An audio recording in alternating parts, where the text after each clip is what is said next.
Alright guys, welcome to Formula 1 news. Toto Wolff receiving another major blow from his adversary Fred Vasseur on the Maranello side, with two major figures at Mercedes over the last few years confirmed to be wearing red from October and beyond. This comes in addition to Hamilton's shock departure earlier this year and the realistic possibility of Adrian Newey joining in the relatively near future. What does this mean for the continued downfall at Mercedes? Does this indeed mean that Ferrari are the team to watch in the very near future, with upgrades coming this weekend? Very much enjoy your thoughts in the comments below. Hit the like button if you enjoy. Subscribe if you're new, as always, I'd greatly appreciate it. If you hadn't noticed, in a hotel today, and that will be true for the next couple of weeks because I'm away for a couple of weeks, so the content will be, well, I'll do my best. There should be videos, hopefully every day. The timings might be a little bit off because I'm going to be on a very different time zone for Imola and then Monaco the week after that, because that is also the Indy 500 weekend, which I'll be there for. But I'll still get the videos for you guys, don't worry about that. I will not be going to Chicago on my trip across the ponds, but there were rumours today that potentially a Chicago Grand Prix could be happening. Well, we heard a while ago Chicago Grand Prix had been registered as a trademark. Doesn't necessarily mean that much. It's possible to do so and not actually do anything with it, just because there's been some theories as to what they might do in the future in America. Hopefully Austin stays. It's actually a good track at the Circuit of the Americas. Las Vegas ain't going anywhere, we know that for sure. I don't expect them to expand to 4 US Grand Prix on the calendar. They may. I wouldn't rule it out. I don't think we're going to be seeing this, but maybe it's not impossible. Miami has not really impressed me, to be honest. This year maybe it was better. People were looking at it maybe more fondly, of course, because Lando won.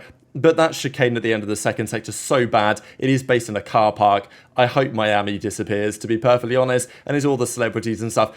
You know, a lot of kind of old school Formula 1 fans don't really like it, whereas a track like Imola this weekend is obviously a rather different story. This story was kind of shut down. People said, well, probably it's not happening yet, or, you know, it's just rumours. Many cities want a Grand Prix, but I couldn't really pass up the opportunity to mention Domoneycali, which is a sensational slander nickname of course, Stefano Domenicali, which I hadn't seen before, so I thought, fantastic, gives me an opportunity to mention it. Now, upgrades are coming this weekend in Imola. Race week is once again upon us. Aston Martin, Tom McCulloch over there says that the rear suspension of the Mercedes is not the problem. They basically just don't work their tyres as they should. So interesting to kind of keep an eye on this, right? Because Mercedes changed their rear suspension. The belief is that it has had some impact that they were not hoping for and expecting on their ability to keep the rear tyres in check. Because in 2022, for example, the W13, while not a good car compared to the Red Bull or to the Ferrari, really, there were so many problems.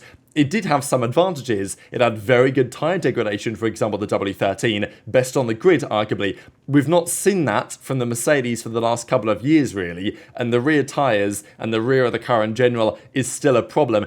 And Aston have suffered with some similar issues. So there is always a question, is it Mercedes' fault, or is something going on at Aston Martin they've got to deal with themselves? They have, of course, upgrades on the way for Imola. They need to make sure that RB, Haas and Alpine don't catch up, because Alpine, they've got their car down to the minimum weight now over the last few races. They've got better. The RB upgrades, I think, were worth about 0.2 of a second, maybe more, just on the floor in Miami. And there's more to come as well for these teams in addition. Speaking of Alpine, we did see this, of course, the Ferrari upgrades this weekend. We saw them debuted at Fiorano the other day, and we'll see them on track at Imola. So I wonder what results Ferrari got from that on-track testing. But as is described here by Rosario, the update has been approved. The big upgrade package, which is coming to Imola, the new shark mouth cooling inlets and the abolition of the bypass duct. The vertical inlet is now connected with the shark mouths. So, you know, however you want to kind of read into that, I guess it looks like this. Has a similar shape to the Alpine. So I thought this is funny because Ferrari fans are reading this thinking, oh, fantastic, and all these new upgrades, Red Bull inspired or whatever, going to bring us to the next level. And then similar shape to Alpine doesn't really inspire that much confidence, does it? But we'll see. I mean, whether the 0.4 of a second, which is, I wouldn't say expected, but has at least been talked about, actually arrives on the track, or whether Red Bull's upgrades do anything themselves. So lots of debate on the driver market here, and for very good reason. Bottas is obviously looking at his future. Audi have signed Hülkenberg because he's German and he's obviously rather fast. That helps as well. Bottas may stay at that team. We've talked about Williams as a prospect for Bottas, maybe even Haas. There's other teams. If you're Bottas, you've got to talk to multiple outfits because it's not at all clear what Sauber for next season and therefore Audi beyond that will decide to do. For example, if Sainz says yes to Audi, Bottas is gone in a heartbeat, no questions asked, and therefore Bottas has got to consider his future. This is when the Haas seat becomes a key talking point, because it is widely expected that Hülkenberg will go and Oliver Bearman will step in. Yes, he has still got, I think even this weekend in Imola, he is doing more FP1 sessions, and Haas is still saying, well, Ollie's still got to prove himself. We're looking very closely at the free practice sessions, at how he performs, how consistent he is, this type of stuff. I think the decision has effectively been made, certainly since Jeddah, obviously, that Bearman will be getting that seat for next season, and that's Hülkenberg's seat. So what happens with Magnussen? Because, honestly, Magnussen is maybe not the greatest qualifier, certainly compared to Hülkenberg, and has been driving just so poorly lately, right? This guy's been out of control. He's been bidding at every race, been crashing into people. Sure, he secured the team a couple of points by holding up the field, very controversially, and it's, not helped their case that Magnussen is on the verge of a ban. He's 2 points off a ban from a Grand Prix, which, means that he can't race it, and that's obviously not good for the team. So there's lots of reasons why keeping Magnussen probably doesn't make much sense. But at the same time, if you're bringing in a rookie straight into the sport in Bearman, 18, 19 years of age, when he debuts next season, do you not want to partner that driver with someone a bit more experienced? Maybe you do, but apparently not what they are thinking about right now, because there is a new front runner that has emerged to partner him in 2025, and it's probably not who you might expect. So there's obviously plenty of drivers in the conversation. We talked about Bottas, we talked about others. There's also some Alpine drivers that at least would, I wouldn't say consider it, but who knows what happens at Alpine, right? It's not been a great start for them. But then you've got of the rookies, Jack Doohan, Zach O'Sullivan, Zay Maloney, other options. But so with Logan Sargent, and this is the interesting point right now, is that apparently Haas are looking at two drivers primarily, one of which is American, one of which is Chinese. The belief is that after the Chinese Grand Prix, Zhou becomes a very attractive prospect to multiple teams. This, I think, also still remains true for Audi, but as I say, if Sainz says yes, that's a done deal. If Sainz doesn't say yes, then Audi still have to choose whether they keep Bottas, whether they keep Zhou. One of them will go. Bottas has been the stronger, and Zhou is an interesting driver to me because he's just not especially fast. But he is relatively consistent. He's not going to put it in the wall for no good reason. Like, he's not especially crash happy. He keeps himself to himself. He drives around a couple of tenths off where you might like him to be. But, he's not that bad, and he's not a liability, as some other rookies have been. Obviously, Zhou's been in the sport now for a couple of years, but you know what I mean. And the whole Chinese thing can be massively important to certain markets, right? Not necessarily sure how true that is for Haas, but the belief is that Zhou is making a very commercially lucrative prospect for any team, the sponsorship revenue that he can bring into these outfits, and that seemingly is also why Sargent is in the conversation. Look, Sargent has done roughly 30 Grand Prix in the sport, and he's not in any of those really done enough to show me that he's F1 material. But then again, he's still here, and he may go from Williams. I think he will go from Williams. The question is when.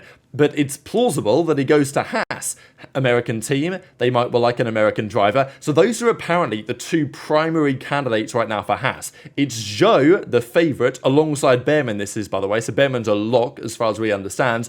Zhou and Bearman, or Sargent and Bearman. So going into this season, I think I would have predicted Bearman in for 2025 even before the season began. But Zhou or Sargent is kind of wild to me. And also, I don't know if it makes that much sense given what you might expect to put alongside Bearman in terms of like a veteran, right? Rather than a Zhou or a Sargent. But very interesting nonetheless. One thing is becoming clear though, according to sources, Magnussen is probably going to go. And I think on his recent evidence, you can probably see exactly why. So yeah, Zhou Guanyu is reportedly a serious contender to join Haas. And obviously Zhou's been considered for the last couple of years, bit of a pay driver anyway. He's obviously got money from Chinese sponsors and backing like that. But yeah, him going to Haas, probably not the move that I would have expected, to be fair, but him staying in the sport, I wouldn't say that's a massive surprise when you consider all of the circumstances. And of course, Sargent's been struggling still in the Williams. He says, look, I'm just doing my best, and maybe that's even going to be enough to stay in the sport if the sponsorship he brings in from the American side, or the interest in the American side,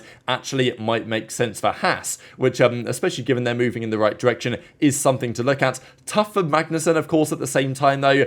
I found out one image of a crash. This is not even his fault, right, this one, because I think this is Mexico last year when his rear suspension broke and he was straight into the barriers. But even excluding this one, there have been plenty of other instances, even over the last 4 races, of Magnussen just committing terrorism against his other drivers, basically. And it doesn't look like that's going to stop anytime soon. This is the talk on Sainz as well. Red Bull apparently is still planning to keep Sergio Perez, which is sensible while he continues to have solid performances. If he drops off at all, I think Perez may well be replaced. It depends a bit on what Horner's feeling is of the internal dynamics, whether Verstappen is actually likely to leave, because if he is, I don't think you can rely on Perez, so maybe that's when Sainz becomes a more attractive prospect. Mercedes, though, have apparently offered him a one-year deal, so they're kind of happy to take, you know what, Sainz and Russell for a year, then Antonelli probably, or potentially Max Verstappen after that for 2026. But that, of course, is a big question mark. Audi wants an answer by Monaco, apparently. Now, we heard before that Audi wanted an answer early May or end of April, and then Sainz was like, well,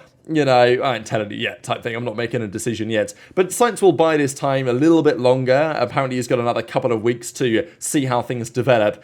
You know, let's say Checo has a really bad Imola and a really bad Monaco. Then maybe it arrives, the Red Bull offer, and if it's not so clear that it will, or at least in terms of, you know, the offer isn't quite as substantial as Sainz would like, then maybe the Audi or even a Mercedes as a stopgap makes a bit of sense. Still big questions to be answered there. But speaking of Mercedes, we've got to mention the future of this team with respect, of course, to the future at Ferrari. Paddy Lowe has given his thoughts on Mercedes and said, yep, empires rise and empires fall with respect to the current fortunes of that team. And this is when Scuderia Ferrari HP today announced their mega bombshell of two heavy-hitting individuals, shall we say, from Mercedes, joining their outfit. Now, this has been rumoured, okay, I think in Sarah's case it's been known about, but in Jerome D'Ambrosio's case I believe it's been rumoured for a little bit of time, but the fact that this is now a done deal is still a massive deal from the Ferrari side and also from the Mercedes side. Worth noting on Loic Serra as well. Good friends of Pierre Wache, there was talk that Ferrari were trying to lure him as well away from Red Bull because he's good mates with Serra, but also there were rumours that Serra and Hamilton were very aligned on what they thought was the problem going into 2023. They had their ideas of what to do to get the car in the right spot, and apparently those ideas aligns with what Mercedes didn't end up doing, right? They went down the W14 route, which, like, the W13 set them back, but it was fixable had they got the W14 right. They didn't, and now they've been on a downhill trajectory for the last 4 years. I always remember this interview during 2022 with Heikki Kovalainen where Hamilton said, look, our engineers need not, I think it was during the Hungarian Grand Prix, if you guys might want to somehow find it, but Hamilton basically said, the engineers, I don't want them to be arrogant, right? They need to make the decisions, and if the Red Bull design is the best, we should go with that. And it seems like Serra agreed with Hamilton on this, at least that's the rumour. And now, well, Serra's gone, and guess what? Hamilton joins him a few months later, in addition to Jerome D'Ambrosio. So this is the article here that Scuderia Ferrari come out with, Serra on the left-hand side, D'Ambrosio on the right-hand side, and, you know, talk about what they've done, exactly, you know, where they were born, where they worked for, because, you know, he's been working at Mercedes for a long time, Serra, and has been one of their absolute top engineers. He's going to be the head of chassis performance engineering, reporting to Enrico Cardile, who's the absolute top guy, overseeing various areas at Maranello, including track engineering, aero development, operations, vehicle performance, all of that stuff. So, top guy at Mercedes. We've known he's joining Ferrari, but now it's official, which is a big deal. And then Jerome D'Ambrosio, of course, ex-driver. Then he's been heading up the young driver program at Mercedes, among many other things. I think the key point about this is that D'Ambrosio was considered to be a potential Toto Wolff replacement, right? A future team principal, that kind of guy. And the fact that Mercedes have lost him, they're going to start working, by the way, 1st of October. So it's arguably kind of perfect timing. They've had some degree of gardening leave. The gardening leave comes to a close and they will start working for Ferrari, right? But, you know, D'Ambrosio might not be, you know, an engineer in the same way that Serra is in the importance of the design of the car, but it's just from the Mercedes angle, these were very important individuals. Serra most certainly was true, performance director over there, and then Jerome D'Ambrosio was a massively important figure as well internally at Mercedes. Both of them are gone, both to Ferrari, following, well, not really following, but at the same time basically as Lewis Hamilton, right? So those are three figures of Mercedes, some of them pillars of Mercedes, really, that have left in a very short period of time to join the same team. So this is when the real conversation begins on what the future is for Mercedes, obviously, because, you know, the amount of brain drain they have had over the last few years has been mega, and it maybe shouldn't be a surprise that they continue to struggle building solid cars. And I don't know if that's necessarily destined to change. Maybe in 2026, depends what Max Verstappen thinks, I guess, on that one, whether he gets convinced one way or the other. But this is the point on Ferrari. They're hiring big names from Mercedes. They're dealing blow after blow to Toto Wolff. And, you know, Fred Vasseur's cooking up a masterpiece. Whether that involves Adrian Newey, It's likely, it's no doubt likely. All the sources are telling us Newey probably will return, and if he does return, Maranello is the most likely destination. And of course, if that was to be the case, that would then arrive a good, couple of months after. Adrian Newey would arrive early 2025, a few months after Serra joins late 2024 to start working on the 2026 cars. There's so many reasons why this is looking at, well, very sensible in terms of what Ferrari are trying to currently execute. And also recently, Fred Vasseur pulled this off. Okay, it's not only Vasseur's doing, but it's just a general feeling of an upward trajectory at Maranello, because HP are now the largest title sponsor, joined with Oracle of Red Bull, of course, are $100 million a year. They also including like printing works. Now, when I think I heard printing, my feeling was, oh, they're going to print documents, right? Pen and paper, stuff like this, right? But actually, it's more like 3D printing for HP. And actually, some of the parts of the cars can be potentially HD or HP 3D printed. So there is actually more benefit to this partnership that, sure, it makes the front and the rear wing very ugly. But there's a lot of money coming in to Ferrari from HP. They can use to pay Lewis Hamilton. And there's other benefits as well to this deal that Fred Vasseur has seemingly cooked up as well. Just one final thing to mention for you guys. You may have seen a while ago, Haas, I believe, was sued by Guenther Steiner over, like, basically the way they got rid of him and some of these other things, some of the things that were said anyway. He sued them over it. Now they're suing him back. So they're hitting him here with the Uno reverse card, and there's infringement apparently in Steiner's book. They're claiming that he acted unlawfully in publishing images that breached the trademark rules. So it's one of those things where I don't think they would have bothered to even try this had he not sued them. But because he sued them after they got rid of him, they were like, you know what, well, we'll counter sue and then maybe we can just settle for zero or something. I don't really know what their plan is here, but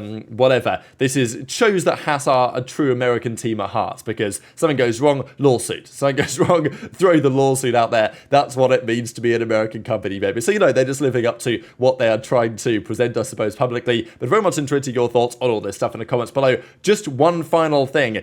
There is a race this weekend in Imola. There is talk about potential rain during the weekend. Last year, of course, it was cancelled because it flooded and it wasn't good. So that ain't happening. Thankfully, I want a race. But would I mind a wet race? Absolutely not. So I think it's going to rain during the week for sure. I think the forecast says as of today, it ain't going to rain Friday or probably Saturday, but Sunday it is possible. So stay tuned for this one, although I will say that basically every time we tweet or talk about rain happening, it doesn't happen. So I probably should stop at this point. But very much interested in your thoughts in the comments. Hit the like button if you enjoyed. Subscribe if you're new. Take care, and I'll see you next time.